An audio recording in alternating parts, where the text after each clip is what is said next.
That was awful. I don't even know. Is that because you're missing part of your fingers, or like what? I'm gonna go with that. It was so bad. It was like.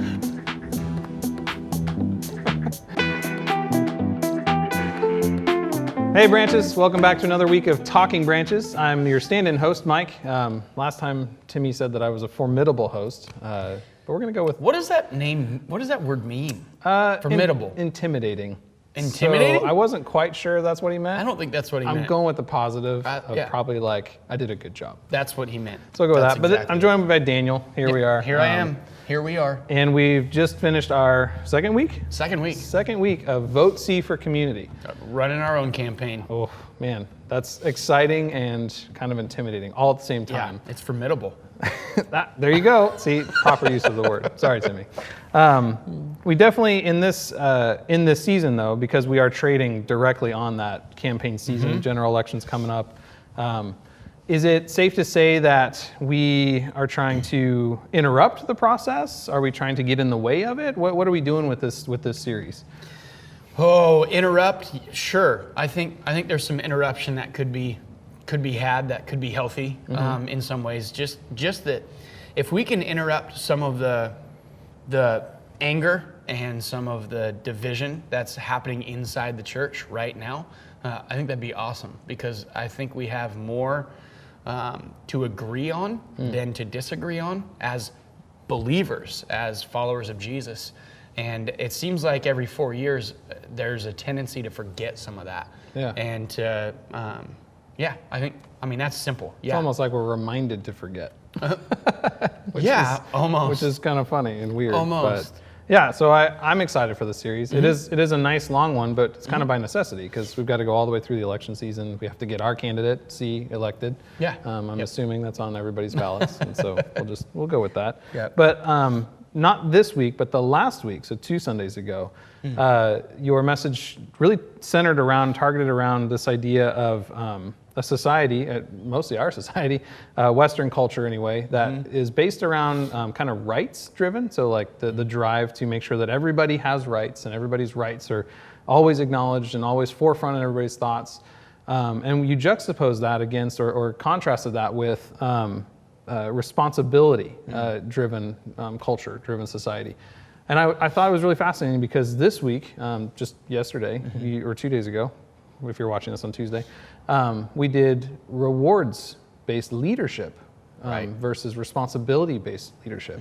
Can you talk a little bit about some of the similarities that come from that, or from those two different levels? Yeah, and I want to also, I guess, make a point of clarification, not correcting, but I actually think that in a lot of ways, in a lot of circumstances, especially around an election, people are super focused not on everyone's rights, but on their personal rights. Yeah. And how oftentimes, sometimes in an effort to prioritize our personal rights, we forfeit or forsake our responsibilities. Our responsibility as Jesus followers, more specifically in our context, to love others and to put others first, actually. Yeah. So we can, in an effort to preserve our rights, which I think are super important. I'm grateful to live in America.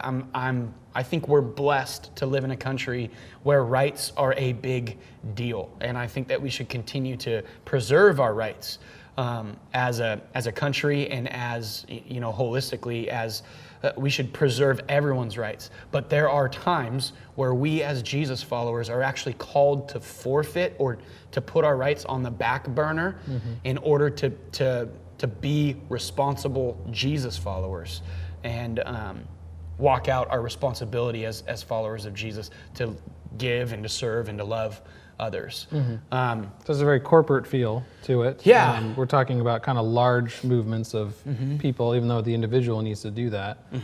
When we start kind of dialing it in a little bit closer, we start to think about individuals and some of the motivations they might have, especially leaders. Yeah. Right, and so that kind of led us into this last week, which was really talked about. We talked about a couple different kinds of leaders. There's the leader who's reward driven, and this comes from Patrick Lencioni's book, The Motive. It's just something that he's observed and kind of synthesized, and we read as a team, which was really awesome. Super fast read, so pick it up. Yeah, he does a phenomenal job. But a reward-centered leader is really focused on, I have this position, I have this authority, I have this power because it's my reward for my hard work. I'm in this position because of the work that I've done, the time that I've put in. And so... almost feeling deserving. Yes. Entitlement. Entitled to this position. I'm entitled to this because of what I've done. Where a responsibility-centered leader or focused leader is someone who recognizes, because I'm in this position, have this authority and have this power, all of that comes with the responsibility to bless, to benefit, and to leverage all of those things for the good of those I lead, for the good of those around me.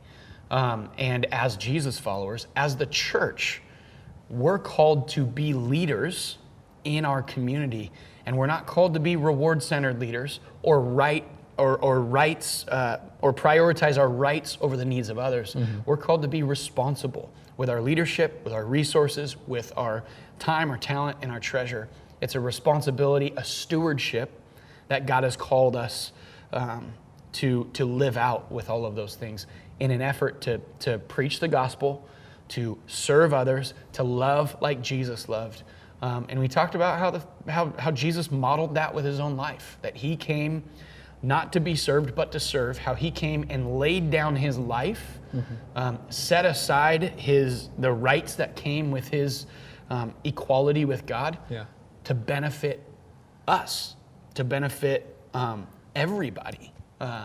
And so he modeled it, and now we're called to live that and to continue that model in the way that we live and the way that we lead. So that sounds a lot like the church, right? The global C Church, us as a body. And so you mentioned on Sunday a couple of things. I liked a lot of what you said, especially around this idea of we all want a responsibility-driven leader, pretty much until that becomes us, right? Like we're fans of getting the reward more than we are necessarily of having the responsibility.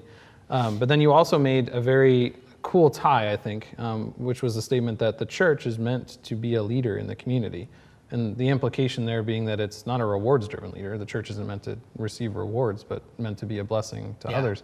Can you talk a little bit more about like what you mean by the church in that context? Like, do you mean branches, the building or the organization? No, that's good. And I think it's an important clarification because, I mean, the answer would be yes. But what's more important is that what makes up our church, what makes up the global church is you and me. And those watching and everyone who calls themselves a disciple, a Jesus follower, a Christian. We make up the church. Our individual actions, our individual interactions make up the church. And so how we live, how we converse with others, how we relate to others, what we post on social media, what we text out, the conversations that we have, the way that we live, reflects the church. And that's just the way it goes. There's no getting around that. Because that's people's perspective and perception, unfortunately, oftentimes of Jesus. Like people think of church, they think of me, they think of you, they think of other people who they know who attend church, and they automatically lump Jesus in with that. Whatever mistakes we might make, whatever things we say. And how we deal with our mistakes, and how we deal with our That's what Jesus did, because we represent. Yeah, and so I think that's important, and so when I say, and when Jesus talks about leading and being the church in this community that we live in, when Paul talks about how to live as believers among unbelievers, which he does often, he's talking about how we live our individual lives, not just what happens, with a Branches logo on it, right? But how we interact with people on an individual level. Right. Okay. So we've got the big global C Church, the corporate body, all of us together, needing to look like Christ and to act like Christ, to love others, to put others first. On an individual level, though, sometimes it's really easy. At least in my life, I've seen myself do it, where it's like, that's not my responsibility. Like I'm not a leader. is there anybody exempt from this? Like, is there, I mean, in reality, is that a thing where you get a free pass because you're not in charge of something? Or does this actually apply a lot deeper than we think? You know, as you're asking that question, there's one main thought that kind of runs through my head, and it kind of comes back to this reward-centered. One of the things I said as I described what a reward-centered leader looks like is they often abdicate the responsibilities that come with with leadership to others, and they call it delegation.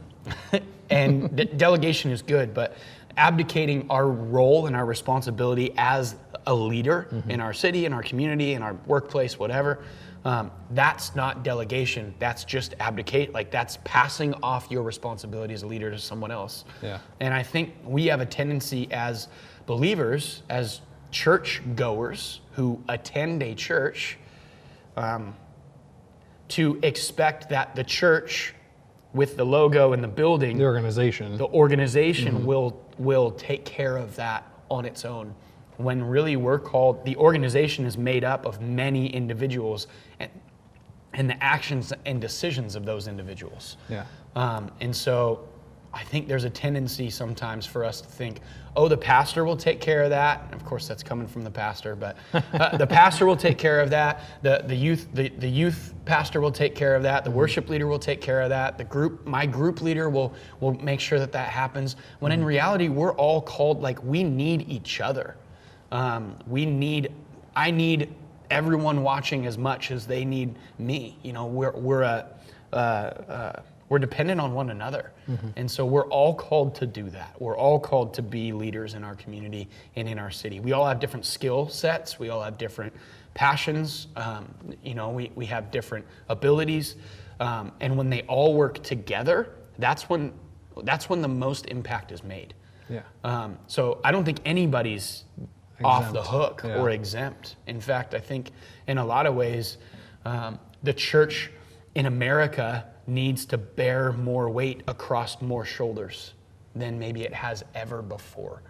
I shouldn't say ever before, than it has ever in my lifetime.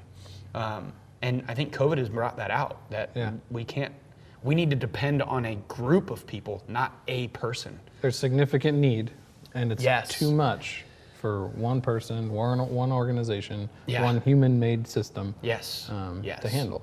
Yeah, the only person who can handle it by himself is Jesus. Yeah. That's the only individual, and we should He all chose be to partner with us. Yeah.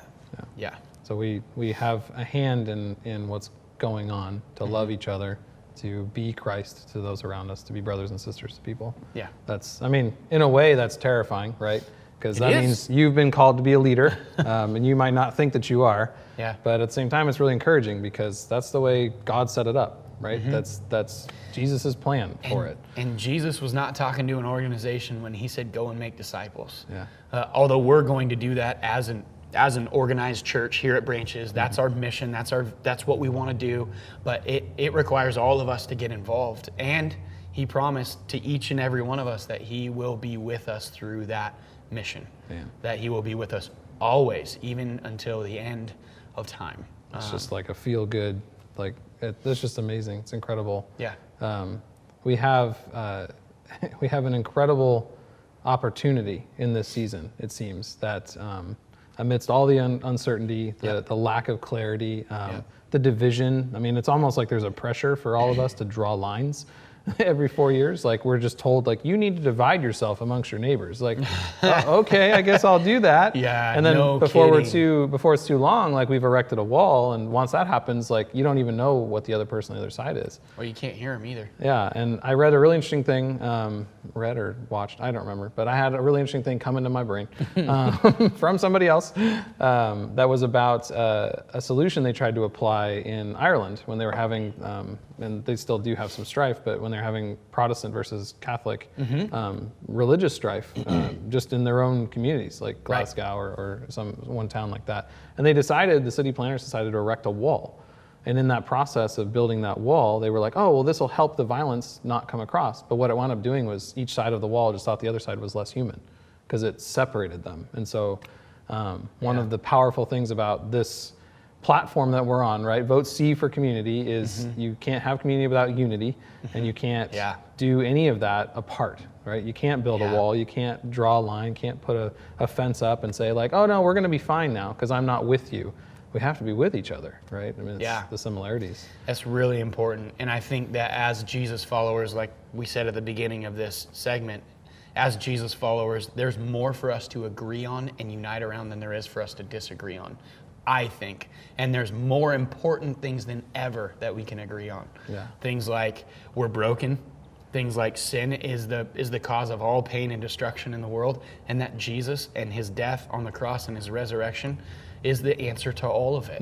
And if we can focus on the gospel, the good news, and be united around how do we share that good news with others, how do we love others the way that Christ has loved us, if we can unite around that, the walls aren't necessary anymore, and all people come to know Jesus and not our political stance or our ideals or our agenda, because converting someone to your side of the aisle doesn't mean that they're going to heaven, doesn't mean that they found redemption, doesn't mean that they've been reconciled or that their marriage has gotten any better, or that their kids are safer now in their home because they're following Jesus. It just means that they switch sides, which in the grand scheme of things means nothing. Yeah, they walked sideways instead of walking forward. Right. And I'm reminded of, I heard it in a marriage seminar, but the idea applies. And God is the focus, Jesus is the focus where we should all turn our eyes towards. And if we walk towards that, like a triangle, we all wind up getting closer together. Yeah. And so that's that unifying piece. And I've heard that described as a wagon wheel. And if we're all on the outside of the wagon wheel and Jesus is the center, we come together like spokes and we end up closer. Even though we feel so far apart on the outside. Yeah. We start on opposite ends of the spectrum, but we end up centered and gathered around the right thing, the most powerful thing, the most meaningful thing. The consistent thing. Yeah. The permanent thing. Yeah. So I don't want to keep going down that path too much because that turns out to be what we're going to be doing next week. Yeah. But Daniel, I want to thank you so much for joining me today, or at least letting me join you today in the studio that's Timmy's show. Anyway, Timmy will be back next week, so super excited. Thank you so much for joining us. Yeah. You can join us again next week on Tuesday when this video is released, or we really look forward to seeing you on Sunday. So don't forget to register for the 9 or the 10:30 a.m. But if you can't make it, we also live stream it at 10:30 as well. So feel free to check that out, and otherwise we'll see you next week. See you guys.